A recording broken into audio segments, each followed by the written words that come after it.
Continuamos nuestro estudio del libro de Hebreos, Substancia y Sombra.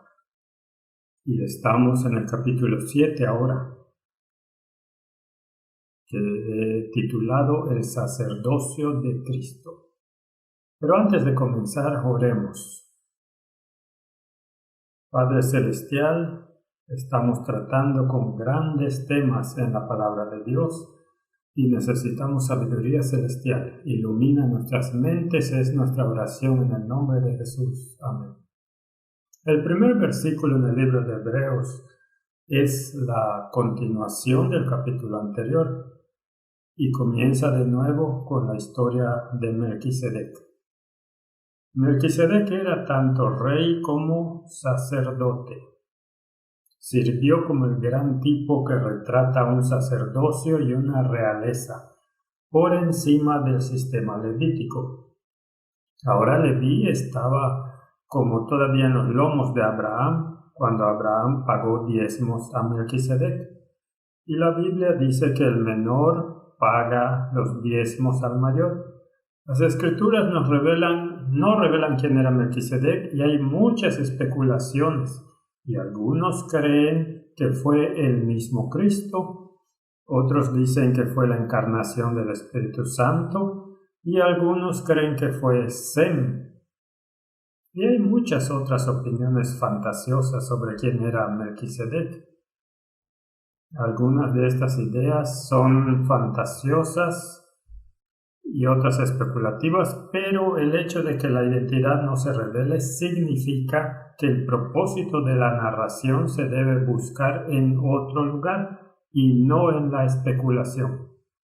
La Biblia a menudo nos dice que no vayamos más allá de lo que está escrito.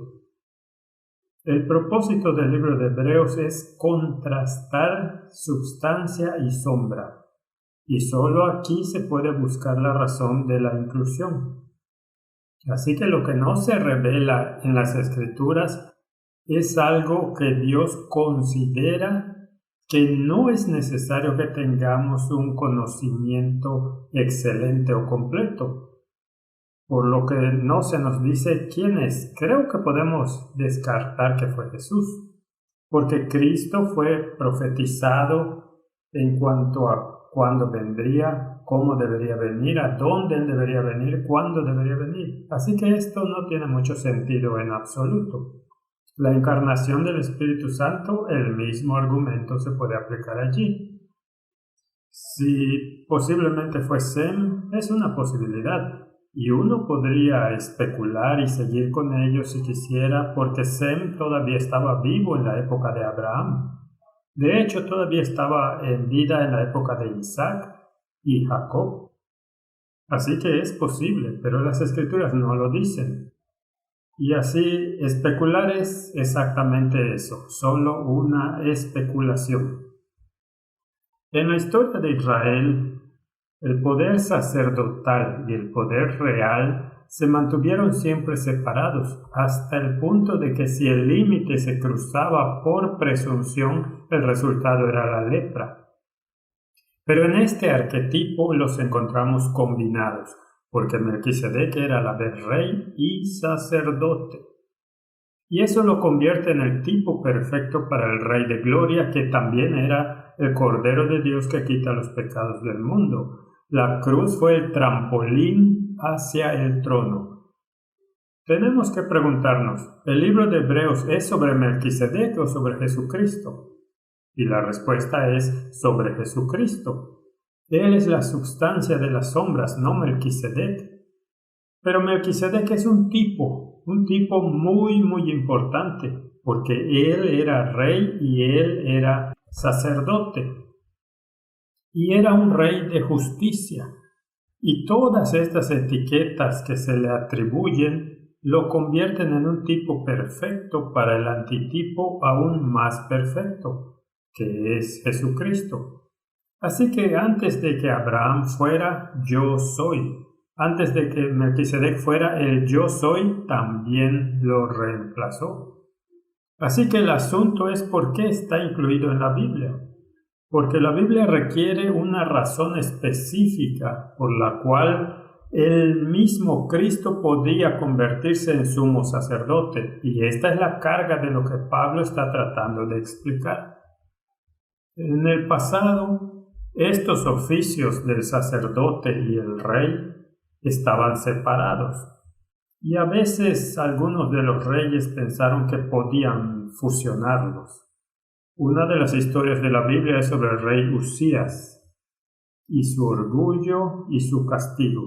Leemos sobre esto en 2 de Crónicas capítulo 26 versículo 16. Mas cuando era ya fuerte, este es el rey Usías, su corazón se enalteció para su ruina, porque se rebeló contra el Señor su Dios, entrando en el templo del Señor para quemar incienso sobre el altar del incienso. Y esto fue estrictamente prohibido. Solo el sumo sacerdote se le permitía quemar incienso en el altar.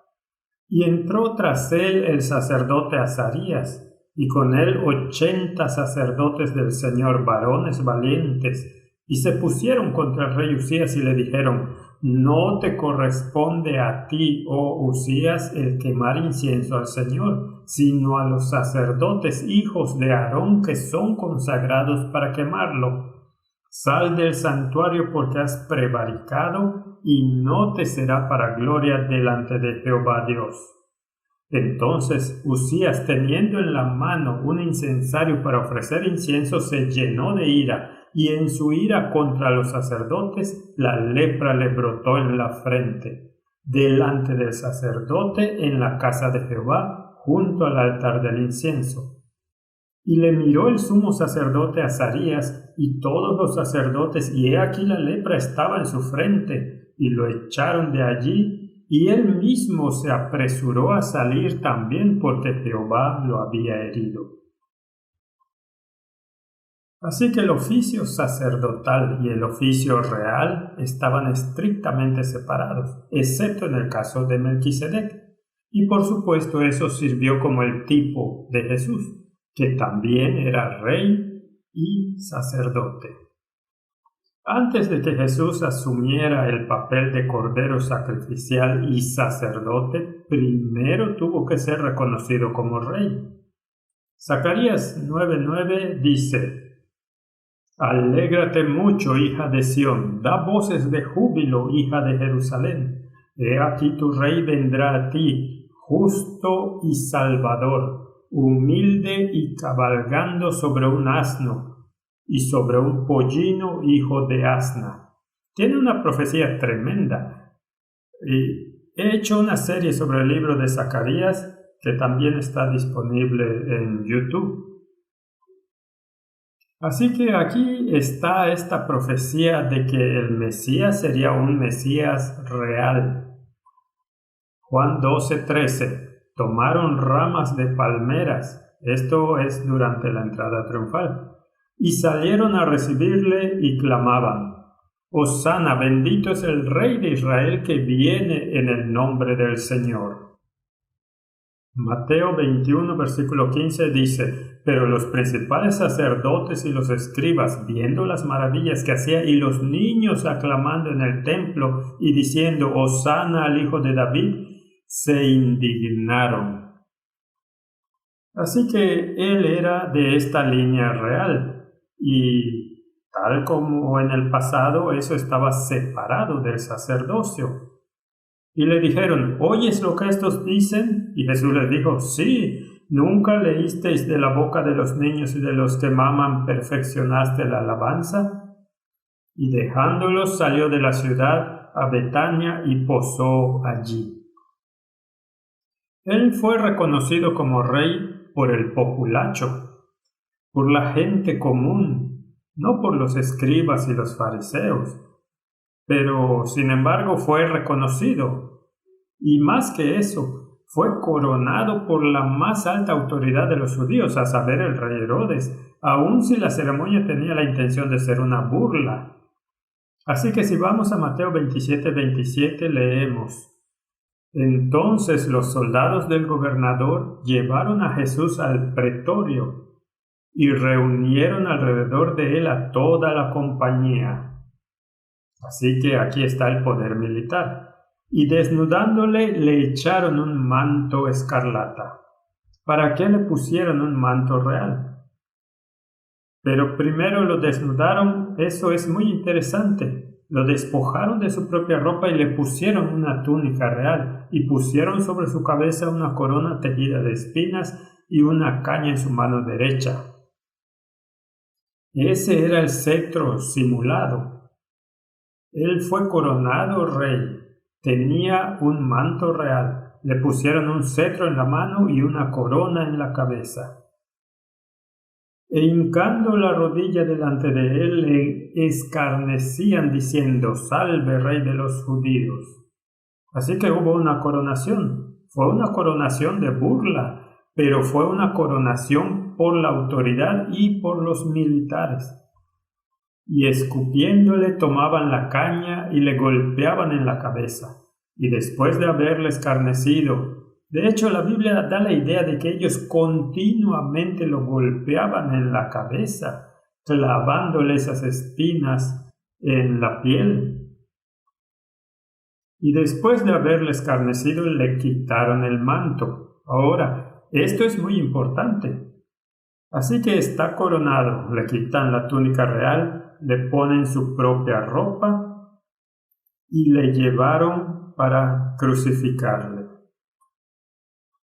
Ahora, ¿qué era su propia ropa que le pusieron encima? Recordamos que en la cruz los soldados le quitaron la ropa y cuando llegaron a la prenda interior no la rasgaron en pedazos para dividir la tela, el material, porque era muy precioso. Estaba tejido en una sola pieza, no tenía costura. En otras palabras, representaba la túnica de la justicia. Melquisedec, rey de justicia. Así que se le quitó, recibió una coronación como rey, y luego se le volvió a colocar la túnica de la justicia y lo llevaron a la cruz. Como rey requería obediencia al fundamento de su gobierno. Cada rey tiene un fundamento para su gobierno que se llama ley.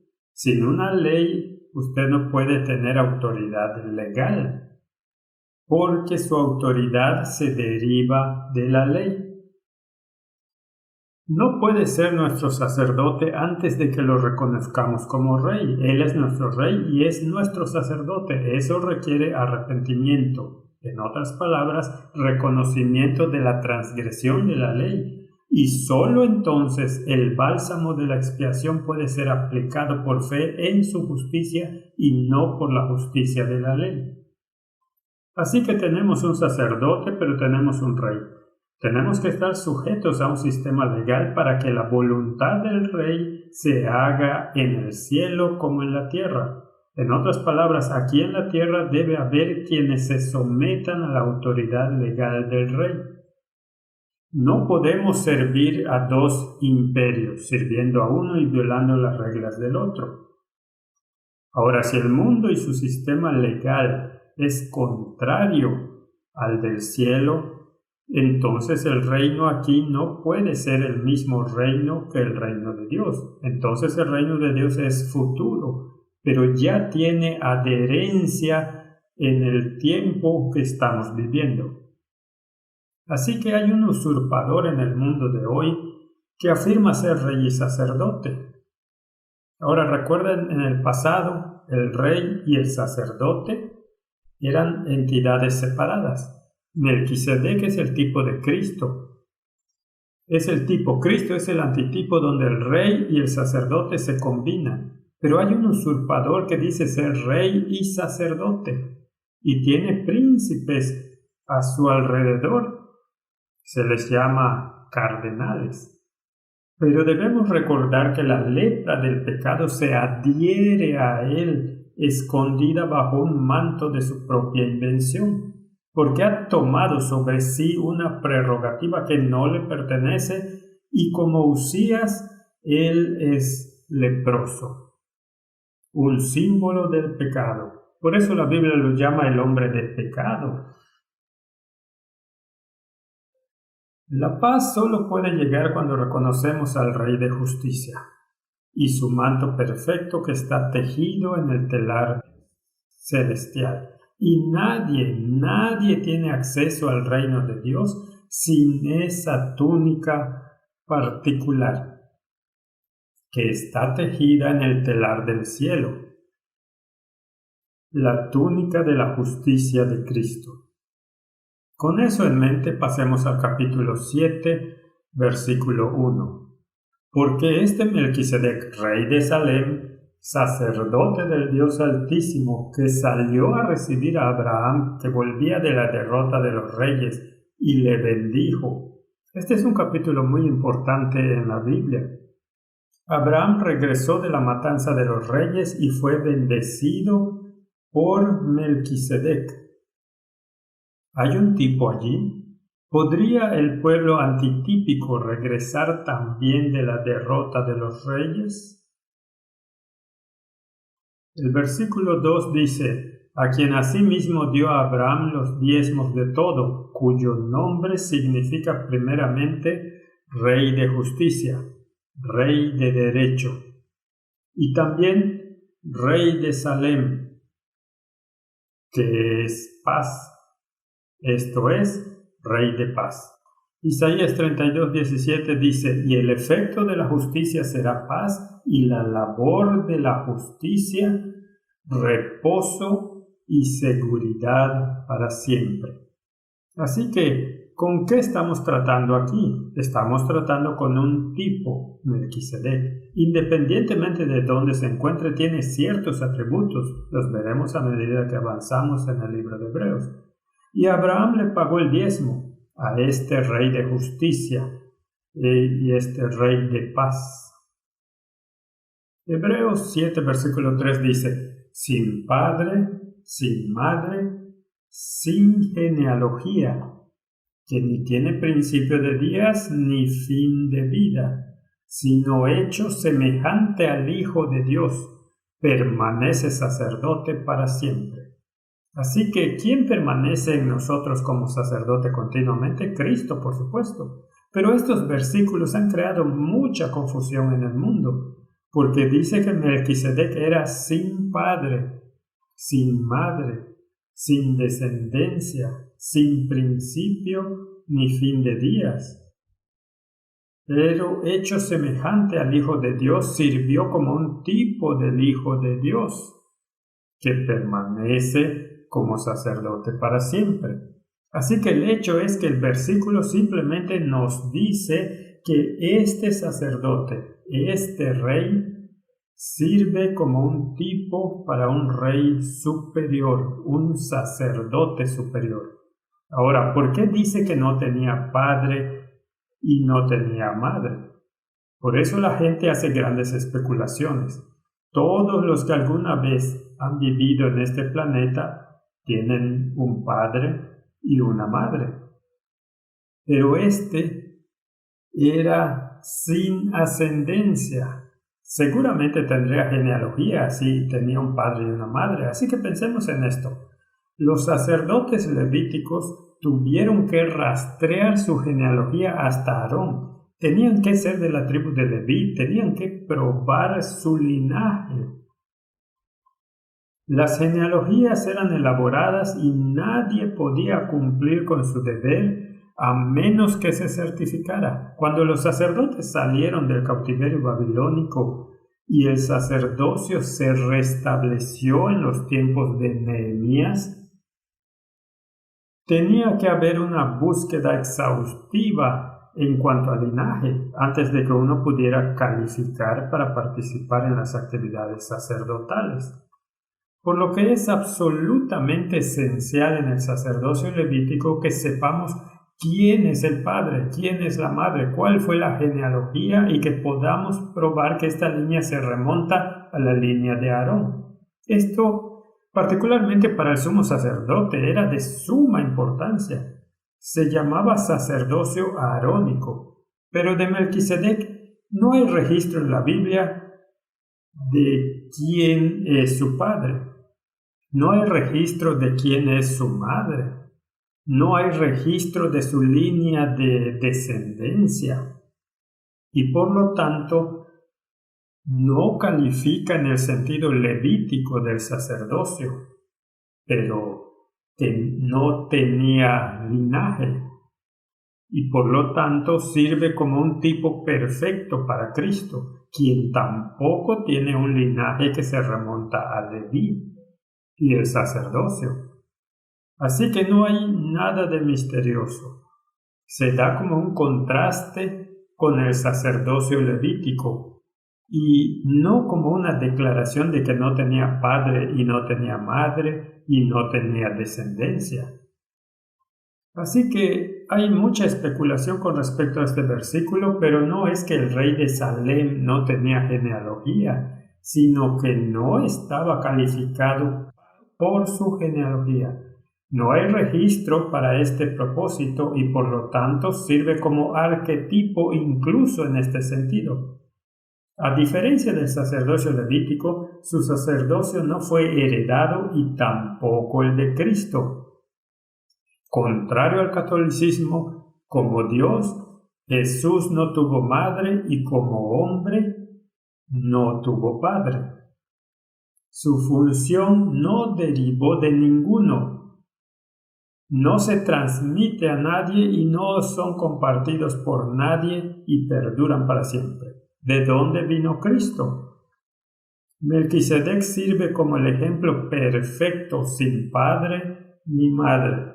Cristo existió desde toda la eternidad. En otras palabras, aquí hay otra prueba de que Él no es un ser creado. Él existió desde la eternidad. Es por eso que estos versículos están incorporados en el libro de los Hebreos. Son una prueba del carácter divino de Jesucristo. Primera de Timoteo 3, versículo 16 dice: «E indiscutiblemente grande es el misterio de la piedad. Dios fue manifestado en carne, justificado en el Espíritu, visto de los ángeles, predicado a los gentiles, creído en el mundo, recibido arriba en gloria». ¿Podemos siquiera sondear la profundidad de este versículo? Y esto es lo que Pablo está tratando de explicar. Él no está elevando a Melquisedec, está elevando a Jesucristo, el gran antitipo. Esta es la substancia. Melquisedec es una sombra importante, porque sin esa sombra no habría pretexto para el ministerio sacerdotal de Jesucristo.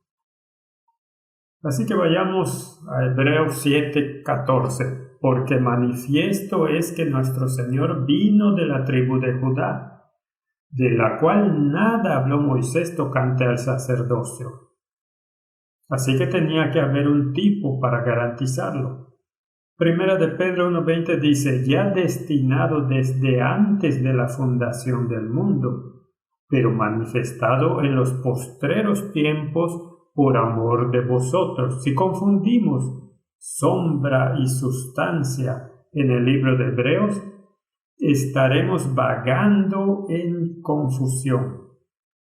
Estaremos concentrados en asuntos que no han sido revelados mientras descuidamos los asuntos que han sido revelados.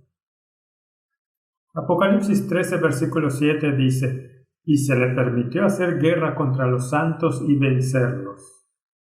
También se le dio autoridad sobre toda tribu, pueblo, lengua y nación», hablando de este enemigo de Dios en los últimos tiempos. «Y le adoraron todos los moradores de la tierra, cuyos nombres no estaban escritos en el libro de la vida». Así que hay un enemigo y no entrarán en el reposo de Dios. Pero este cordero inmolado fue muerto desde la fundación del mundo. Esto es de lo que trata este libro de Hebreos. Se trata de la substancia, y la substancia siempre es Cristo. Continuamos con el versículo 4 en el libro de Hebreos capítulo 7. «Considerad, pues, cuán grande era éste». Ahora está construyendo sobre esta tipología, hablando de Melquisedec. a quien aún Abraham, el patriarca, dio diezmos del botín. Ciertamente, los que de entre los hijos de Leví reciben el sacerdocio, tienen mandamiento de tomar del pueblo los diezmos según la ley, es decir, de sus hermanos, aunque éstos también hayan salido de los lomos de Abraham. Pero aquel cuya descendencia no es contada de entre ellos, tomó de Abraham los diezmos. Por lo que Melquisedec no vino de la línea levítica sacerdotal, pero Abraham pagó el diezmo a Melquisedec y bendijo al que tenía las promesas. Y sin discusión alguna, el menor es bendecido por el mayor. En otras palabras, lo que está diciendo Melquisedec debe haber tenido una estatura más alta que Abraham. Así que, ¿quién era? La Biblia no lo dice. ¿Era Sem? Podría haber sido, pero no lo sabemos. Así que no necesitamos especular, pero podemos tomar los temas y aplicarlos a Cristo.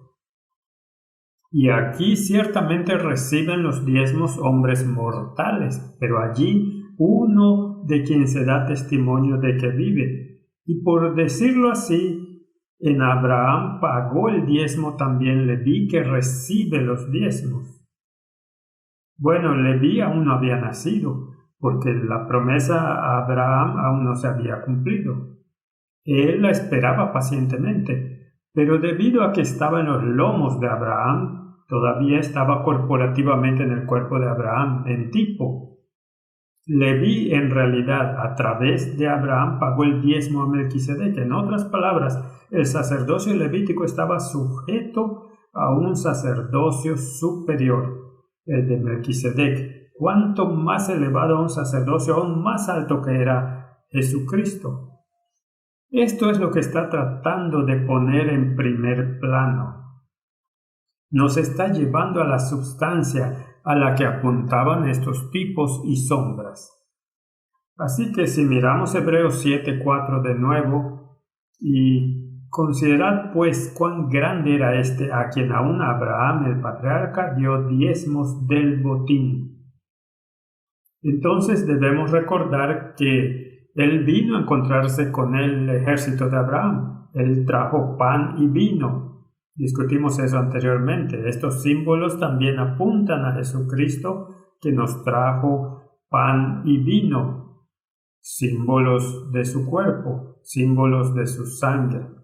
Él bendijo a Abraham y el mayor bendice al menor. Él aceptó el diezmo de Abraham.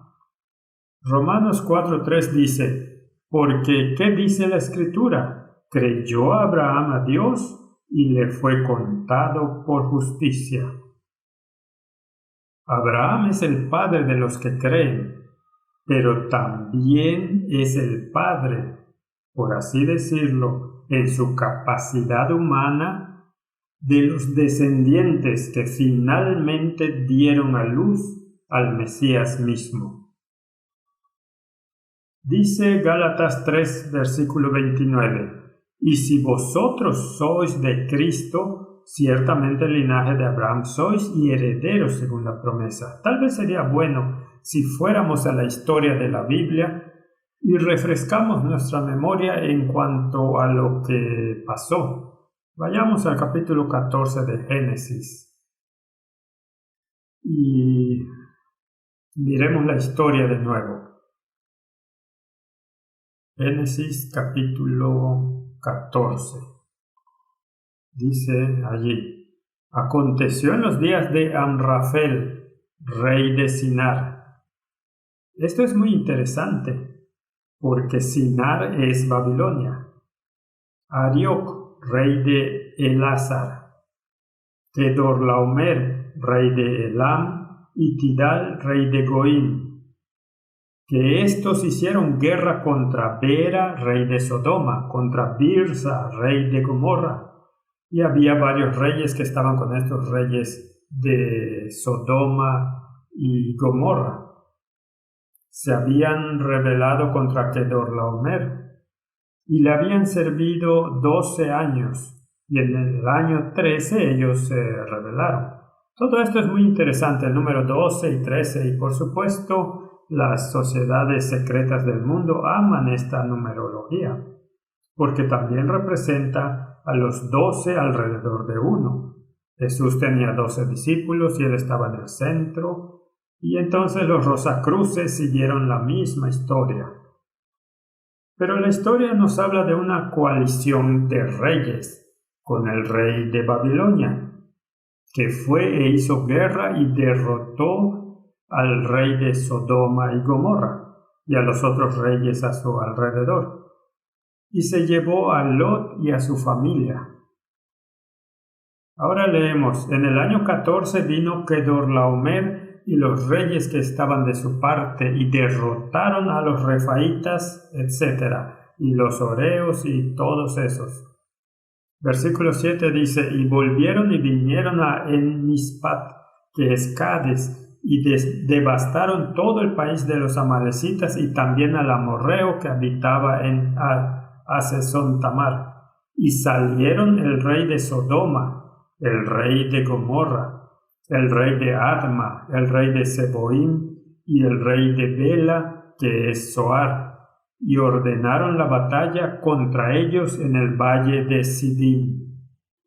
Y lo que sucedió es que los reyes de esta coalición con el rey de Babilonia prevalecieron, y el valle de Sidim estaba lleno de pozos de asfalto, y dice en el versículo 10, y cuando huyeron los reyes de Sodoma y Gomorra, algunos cayeron allí, y los demás huyeron al monte. Y tomaron toda la riqueza de Sodoma y Gomorra y todas sus provisiones y se fueron. Tomaron también a Lot, hijo del hermano de Abraham, que moraba en Sodoma, y sus bienes y se fueron. Así que tienes esta coalición de reyes con el rey de Babilonia, que salió y conquistó otra coalición de reyes. Es casi como una batalla entre el rey del norte y el rey del sur. Y los reyes del norte prevalecieron sobre estos reyes del sur, pero también se llevaron cautivos a Lot y a su familia. Y aquí es donde viene el problema. Ahora a Abraham se le dice que Lot y su familia han sido llevados cautivos por esta coalición de reyes con el rey de Babilonia. Y él convoca a sus hombres y va tras ellos. Y la Biblia dice en el versículo 16, y recobró todos los bienes y también a Lot su pariente y sus bienes y a las mujeres y demás gente. Cuando volvía de la derrota de Kedorlaomer y de los reyes que con él estaban, salió el rey de Sodoma a recibirlo al valle de Sabe, que es el valle del rey. Entonces Melquisedec, rey de Salem y sacerdote del Dios Altísimo, sacó pan y vino. Y le bendijo diciendo, bendito sea Abraham del Dios Altísimo, creador de los cielos y la tierra. Es interesante que esta palabra creador es Caná y significa ser el dueño, pero también significa ser el redentor y también significa ser el dueño por compra, por lo que hay muchos matices ocultos en esta palabra cuando describe a Dios. Entonces el rey de Sodoma dijo a Abraham, dame las personas y toma para ti los bienes. Y respondió Abraham al rey de Sodoma, he alzado mi mano a Jehová el Dios Altísimo, creador. La misma palabra se usa aquí, del cielo y la tierra. Así que implica al dueño, pero también al redentor, el que ha comprado de nuevo. Ahora llevemos la historia un poco más lejos. Así que tienes estas dos coaliciones de reyes luchando entre sí, y la que era la coalición que incluía al rey de Babilonia prevaleció. Pero hubo daños colaterales, Lot y su gente, y Abraham salió y los recuperó. En otras palabras, los recuperó y los trajo de regreso. Es interesante que él no los llevó de regreso a Sodoma, de donde vinieron, y Gomorra, pero tomó otra ruta y terminó en Salem, que es Jerusalén, su nombre original. Y allí el Rey de Justicia y la Paz se reunió con ellos y los bendijo. Así que si miramos la historia, podemos preguntarnos, al final de los tiempos, una vez que este rey de la coalición del norte con el rey de Babilonia haya conquistado a la otra coalición que estaba en su contra y el mundo entero nuevamente esté vagando detrás de la bestia, ¿hay daños colaterales? Y algunos del pueblo de Dios han sido capturados en el proceso. Y Abraham y sus fuerzas van y los recuperan y reciben una bendición del rey típico, que se refiere a una bendición de un rey antitípico. Así que, ¿cuál es nuestro deber? Nuestro deber es recuperar los antitípicos Lot y sus mujeres de la mano de la coalición de reyes que se opusieron a Dios. Y los reyes de Sodoma dijeron, queremos recompensarte. Pero Abraham dijo, ni una correa de calzado, nada. No quiero nada de ustedes. Y luego la historia dice que desde un hilo hasta una correa de calzado nada tomaré de todo lo que es tuyo, para que no digas yo enriquecí a Abraham, excepto solamente lo que comieron los jóvenes y la parte de los varones que fueron conmigo. Y luego él menciona los nombres. Ahora en el capítulo 15 dice, después de estas cosas vino la palabra de Jehová a Abraham en visión diciendo, no temas, Abraham, yo soy tu escudo y tu galardón sobremanera grande. Aquí otra vez tenemos este mensaje, que es el mismo Cristo quien es la recompensa de los redimidos. Si bajamos al versículo 4 dice, luego vino a él palabra de Jehová diciendo, no te heredará éste, sino un hijo tuyo será el que te heredará. Y el versículo 6 dice, y creyó a Jehová y le fue contado por justicia. Así que básicamente esta historia de Melquisedec tiene un significado espiritual muy profundo y tomará toda una vida desempacar todos los detalles de esta tipología. Así que vino para encontrarse con el ejército de Abraham, trajo pan y vino, bendijo a Abraham y aceptó el diezmo de Abraham. Y si vamos al antitipo podemos esperar lo mismo. ¿Quién es hoy el ejército de Abraham? El ejército del Señor, el pueblo de Dios. ¿Cuál es su deber? Ir y recuperar los lots antitípicos, ir a recuperar esas mujeres, esas iglesias, para traerlas de regreso, para recibir una bendición de pan y vino y ser bendecidas por el sacerdote antitípico. Y luego pagamos nuestros diezmos en gratitud. Así, Jesús es comparado con Melquisedec. La perfección de Cristo en contraste con nuestra imperfección clama por un intercesor que pueda salvar la brecha. Lo que el sacerdocio levítico no pudo lograr, sino que simplemente prefiguró, necesitaba la mayor realidad de otro sacerdocio dotado con el poder de la recreación. Necesitabas un sacerdocio que también pudiera crear, y solo el Dios creador califica para eso. Así que si continuamos con Hebreos 7:11, leemos, sí, pues la perfección fuera por el sacerdocio levítico, porque bajo él recibió el pueblo la ley, ¿qué necesidad habría aún de que se levantase otro sacerdote según el orden de Melquisedec, y que no fuese llamado según el orden de Aarón? ¿Por qué necesitarías otro sacerdocio? Porque ha cambiado el sacerdocio, necesario es que haya también cambio de ley.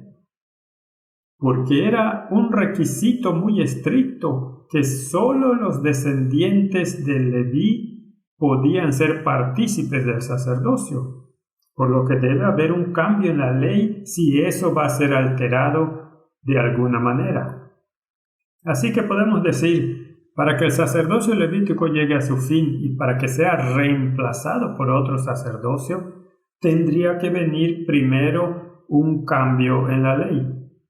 El precedente de esto se encuentra solo en el orden sacerdotal de Melquisedec.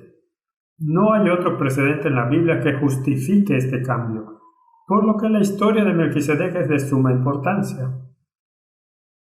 Así que si continuamos con el capítulo 7, versículo 13, dice: «Y aquel de quien se dice esto es de otra tribu, de la cual nadie sirvió al altar, porque manifiesto». De quien se está hablando es Jesucristo, por supuesto, porque manifiesto es que nuestro Señor vino de la tribu de Judá, de la cual nada habló Moisés tocante al sacerdocio, por lo que debe haber este precedente para poder hacer la transición de un sacerdocio levítico a uno que no requería esta genealogía. Y aquí es donde Melquisedec se vuelve tan importante. Y esto es aún más manifiesto si a semejanza de Melquisedec se levanta un sacerdote distinto, no constituido conforme a la ley del mandamiento acerca de la descendencia, sino uno según el poder de una vida indestructible. Lo que está diciendo es: la sombra da paso a la substancia. La ley, los requisitos levíticos con todos sus sistemas sacrificiales y su sacerdocio terrenal era carnal y apuntaba a una realidad más grande, pero no podía salvarte, era solo una sombra, solo un ejemplo de esta substancia más grande, esta realidad más grande. Así que necesitaba otro sacerdocio que tenga el poder de resucitar a los muertos y traer lo que había muerto de vuelta a la vida. Este sacerdote tenía que ser el creador, no hay otra forma. Tiene que ser inmortal, es el autor de la vida. Las vistas superficiales del pecado dan lugar a vistas superficiales del Calvario. Comprender el pecado es lo que lleva a uno a la cruz. En la cruz se demuestra la extrema pecaminosidad del pecado. Comprender la pecaminosidad de nuestra naturaleza nos hace aferrarnos a la cruz y demuestra nuestra gran necesidad de un Salvador. Si nuestra seguridad está en un ritual, ya sea que realice una peregrinación o participe en una actividad en particular, entonces hemos perdido totalmente el punto. No hay mérito en ninguna de estas cosas rituales. Por eso, un cristianismo que se basa en rituales es una forma inútil para encontrar la salvación. El versículo 17 del libro de Hebreos capítulo 7 dice: «Pues se da testimonio de él, tú eres sacerdote para siempre, según el orden de Melquisedec». Otro sacerdocio, otro poder. En otras palabras, no hay necesidad de otro sacerdocio. Aquellos que hablan de un sacerdocio de sacrificio continuo aquí en la tierra, y llamémoslos por su nombre, como los anglicanos y las tradiciones católicas lo tienen, porque tienen un sacerdocio con un sistema de sacrificios al que llaman la misa, la celebración eucarística. Han perdido la esencia del Evangelio, han abandonado la substancia y se han sumergido ellos mismos en sombras. No, peor aún, han abandonado el camino de la justicia y presuntuosamente usurpado las prerrogativas de Cristo. Han arrastrado la substancia a la sombra y han reemplazado el sacerdocio que se basa en el tipo de Melquisedec. El versículo 18 dice: «Queda pues abrogado el mandamiento anterior a causa de su debilidad e ineficiencia». La debilidad del sacerdocio levítico era que solo servía como un tipo, no tenía la substancia, no podía cumplir las promesas, solo Dios mismo podía hacer eso. Pues la ley, en otras palabras, la ley ceremonial con sus actividades sacerdotales, nada perfeccionó.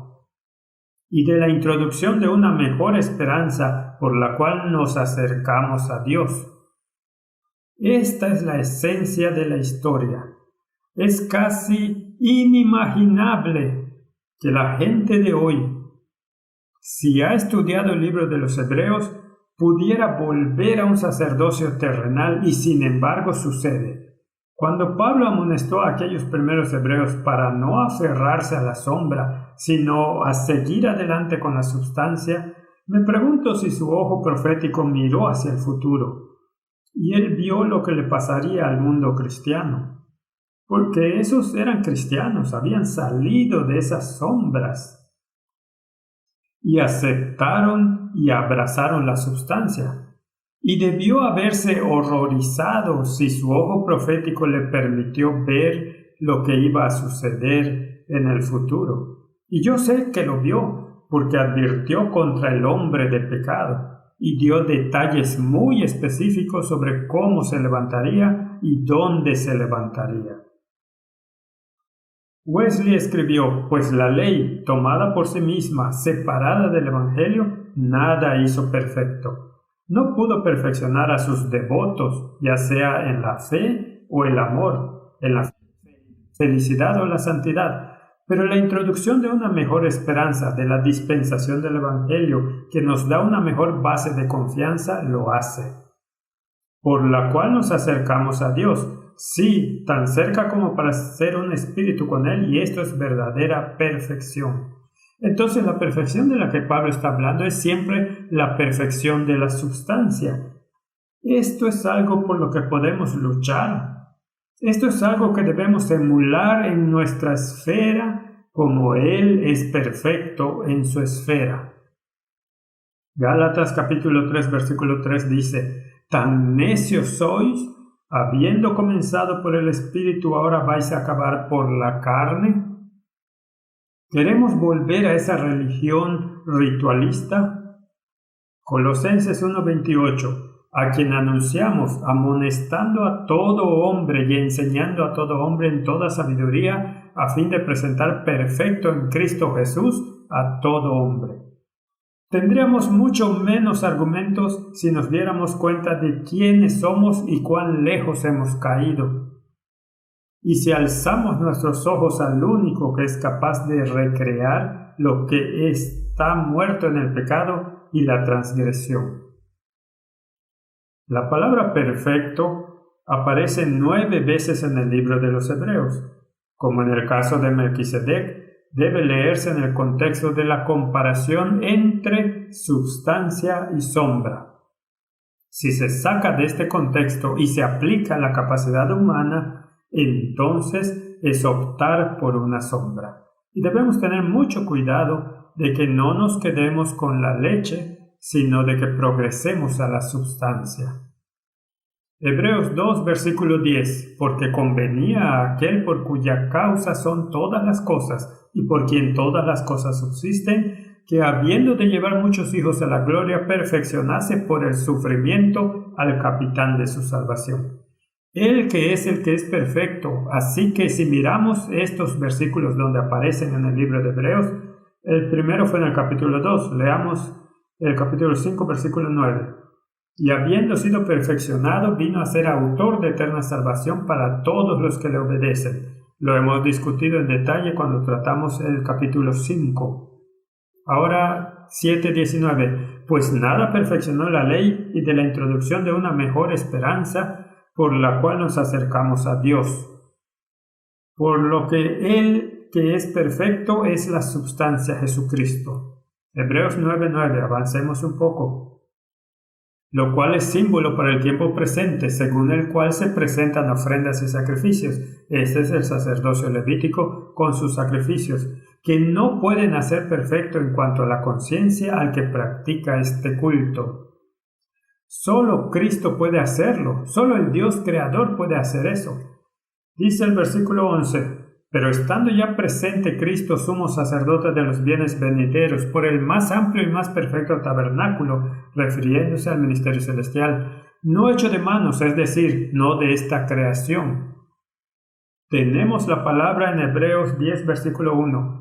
Porque la ley teniendo la sombra de los bienes venideros, no la imagen misma de las cosas, sombra, substancia, nunca puede por los mismos sacrificios que se ofrecen continuamente cada año hacer perfectos a los que se acercan. Y tampoco nosotros podemos, ninguno de nuestros esfuerzos corriendo en las sombras puede hacer esto. Solo la justicia imputada e impartida de Cristo puede lograr esto en la humanidad. Hebreos 11:40 dice, proveyendo Dios alguna cosa mejor para nosotros, para que no fuesen ellos perfeccionados aparte de nosotros, refiriéndose a ese tiempo cuando Jesucristo vendrá con las nubes del cielo y seremos transformados en un momento, en un abrir y cerrar de ojos, y los muertos resucitarán incorruptos. No podemos decir que tenemos una naturaleza sin pecado antes de que este cuerpo vil sea transformado en su cuerpo glorioso. Hebreos 12:23. A la congregación de los primogénitos que están escritos en los cielos, a Dios el juez de todos, a los espíritus de los justos hechos perfectos. Aquí nuevamente el contexto está en Cristo. Capítulo 13, versículo 21. Os haga perfectos en toda buena obra para que hagáis su voluntad. ¿Quién te hace perfecto? Jesús te hace perfecto, haciendo Él en vosotros lo que es agradable delante de Él por Jesucristo, al cual sea la gloria por los siglos de los siglos. Apropiarnos de esta capacidad de perfección es solamente presunción. Hebreos capítulo 7, versículo 20. Y esto no fue hecho sin juramento, porque los otros ciertamente sin juramento fueron hechos sacerdotes, refiriéndose al sacerdocio levítico. Pero éste, con el juramento del que le dijo, juró el Señor y no se arrepentirá, tú eres sacerdote para siempre, según el orden de Melquisedec. Así que espero que sea evidente que no es Melquisedec a quien se refieren las Escrituras en los escritos de Pablo, donde dice acerca de quién tenemos mucho que decir. No, fue sobre el sacerdocio de Cristo, del cual hubo mucho que decir y de esto es de lo que está hablando.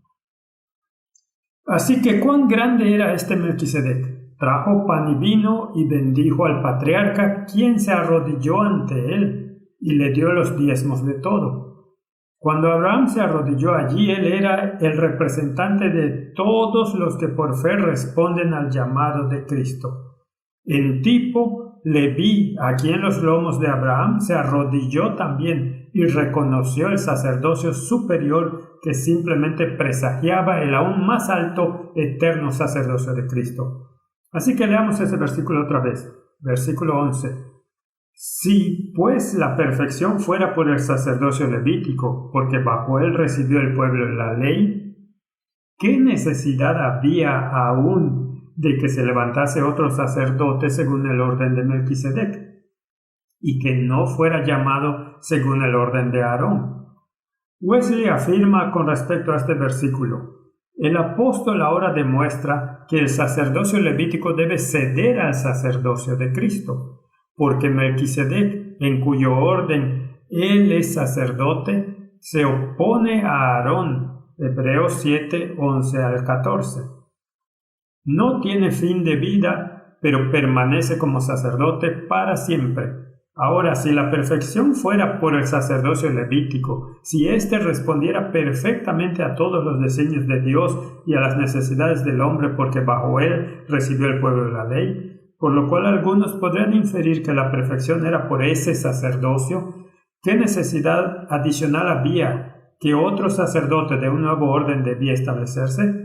A partir de esta única consideración es evidente que tanto el sacerdocio como la ley que estaban inseparablemente conectados, iban ahora a dar paso a un mejor sacerdocio y una dispensación más excelente. Lo que nos lleva a nuestra estructura quiástica en Hebreos capítulo 7. De nuevo hay muchos, este es solo un ejemplo. Otra vez tiene la estructura ABC y su reverso. Así que Hebreos capítulo 7 versículo 12. Porque cambiado el sacerdocio, necesario es que haya también cambio de ley. Si vamos a la antítesis A con asterisco en la parte inferior, Hebreos 7 versículo 28. Porque la ley constituye sumos sacerdotes a débiles hombres, pero la palabra del juramento posterior a la ley, al Hijo, hecho perfecto para siempre. Así tuvimos un cambio de sacerdocio y tenemos un cambio de sacerdocio. Entonces, si vamos a la B, Hebreos 7:17, pues se da testimonio de él, tú eres sacerdote para siempre según el orden de Melquisedec. La contraparte B, mas por cuanto permanece para siempre, tiene un sacerdocio inmutable. Y luego llegamos al alimento de la sustancia. Hebreos 7:19. Pues la ley nada perfeccionó, sino la introducción de una esperanza mejor lo hizo, por la cual nos acercamos a Dios. Así que este es el meollo del asunto. La tipología que se usa, la historia de Melquisedec, apunta a esta realidad más grande, y esto es lo que no pudieron entender. Esto es lo que no pudieron comprender, de lo cual tenemos mucho que decir. Así que tradiciones, costumbres, lavados, rituales, ceremonias, veneraciones de figuras ancestrales, de luminarias actuales, todos estos se desvanecen en la insignificancia en comparación con la excelencia de Cristo. Continuar en cualquiera de estos es confesar un sacerdocio inferior en un camino que conduce a la perdición. A veces leo lo que publica el Parlamento de las Religiones Mundiales y constantemente se refieren a sus luminarias, a las que tenemos que escuchar. Son los iluminados.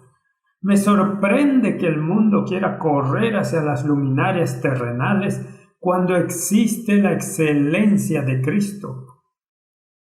No hay otro nombre. Hebreos 7:22.